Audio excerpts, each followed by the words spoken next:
Hello guys, कैसे हैं आप सब लोग। I really hope you are doing great in your lives.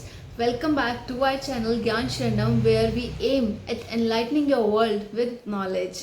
सो आज का डिटेल एनालिसिस है on our upcoming IPO Devyani international limited. इसके लिए हम लोग स्टडी करेंगे details of IPO, number 2 summary of business और समझेंगे कंपनी का बिजनेस मॉडल क्या है।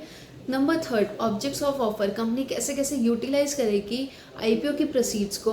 Number 4 risk factor. Number 5 financial statements. Number 6 comparison with its peer. And number 7 my personal opinion, और मैं कितने लॉट्स परचेज करने वाली हूँ इसके अंदर। अब हम लोग देखते हैं डिटेल्स ऑफ आईपीओ। आईपीओ 4 अगस्त से 6 अगस्त के बीच में खुला है। एक शेयर का फेस वैल्यू है 1 रुपीज़ पर शेयर, लेकिन बिडिंग 86 to 90 पर शेयर के बीच में रहेगी।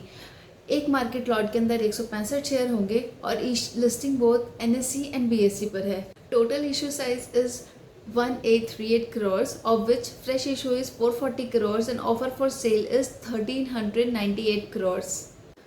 अब देखते हैं ऑब्जेक्ट्स ऑफ ऑफर क्या है।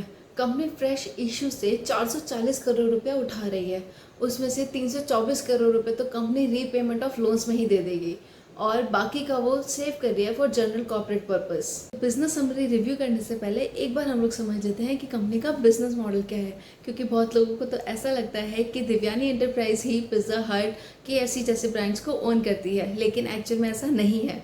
बेसिकली कंपनी फ्रेंचाइजीज परचेज करती है ब्रांड्स की और उसके बाद जगह जगह रेस्टोरेंट ओपन करके उनको ऑपरेट करने का काम करती है। इसको हम लोग कहते हैं operation of quick service restaurants, that is QSR. तो अब हम लोग स्टडी करते हैं summary of business. Company largest operator है of chain of QSR in India.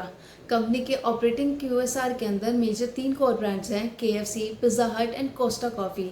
इसके अलावा वैंगू और फूड स्ट्रीट जैसे अदर बिजनेसेस भी कंपनी ऑपरेट करती है। कंपनी इंडिया में नहीं बल्कि नेपाल और नाइजीरिया के अंदर भी क्यूएसआर की सर्विसेज प्रोवाइड कराती है। तो यहाँ पर आप देख सकते हैं कि कंपनी का 84.02% रेवेन्यू कोर ब्रांड से आता है और इंटरनेशनली 10.17 का रेवेन्यू कंपनी अचीव कर लेती है। अदर बिजनेस से 5.28% का और अदर ऑपरेटिंग एक्टिविटीज से 0.053% का। सो कंपनी का मेजर पोर्शन ऑफ रेवेन्यू है वो कोर ब्रांड जैसे कि केएफसी, पिज्ज़ा हट और कोस्टा कॉफ़ी से ही आता है। कंपनी हर साल नए स्टोर खोलती है केएफसी और पिज़्ज़ा हट के अंदर, लेकिन कोस्टा कॉफ़ी के जो नंबर ऑफ स्टोर्स है वो 63 to 44 रह गए हैं। दैट मीन्स कंपनी ने अपने कुछ स्टोर्स डिसकंटिन्यू करे हैं क्योंकि वहाँ पे सेल उतनी नहीं थी। अब हम लोग देखते हैं risk associated with the company. Company ने फ्रेंचाइजी ले रखी है केएफसी, पिज़्ज़ा हट की, जहाँ पर उसको हैवी लीज कॉस्ट और रॉयल्टी इनकम पे करना पड़ता है।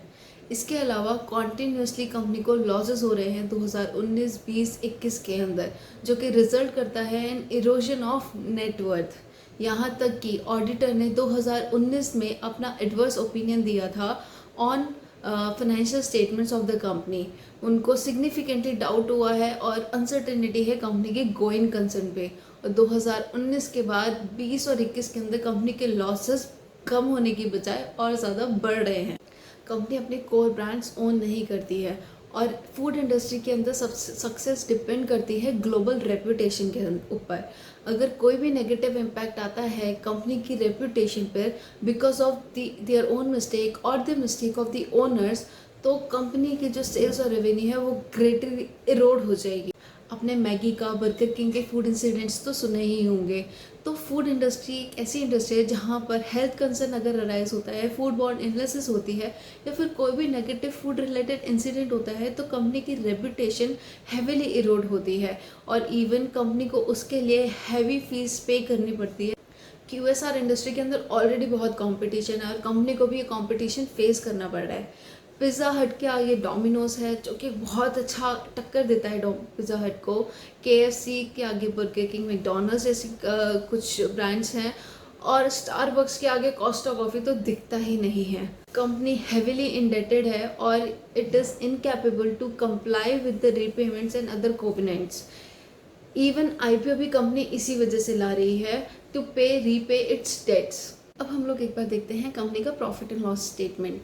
यहाँ पर आप देख सकते हैं कि कंपनी के रेवेन्यूज़ डिक्रीज़ हुए हैं, लेकिन साथ ही साथ कंपनी की फाइनेंस कॉस्ट जो कि एक सिग्निफिकेंट कॉस्ट है कंपनी का, वो इंक्रीज़ हुआ है। लॉसेस भी कंपनी के कॉन्टीन्यूसली बढ़ रहे हैं। सो कंपनी के फाइनेंशियल पोजीशंस खास अच्छी नहीं है। अब हम लोग कंपेयर करते हैं accounting ratio with its peers. Devyani international limited का सबसे बड़ा जो कॉम्पिटिटर है वो है जुबिलेंट फूड वर्क्स लिमिटेड, और इसकी जो टोटल इनकम है वो भी मोर देन ट्वाइस है। ईपीएस वगैरह डिस्कस करने का कोई फ़ायदा इसलिए नहीं है क्योंकि कंपनी लॉस मेकिंग है, लेकिन रिटर्न ऑन नेटवर्थ यहाँ पे हम देख सकते हैं सबसे ख़राब return on net worth Devyani international का ही है। तो गाइस, अभी तक हमने जो भी सारी डिटेल्स एनालिसिस करी है उसको कंक्लूड करते हैं। कंपनी आईपीओ लेकर आ रही है अपने डेट्स को रीपे करने के लिए।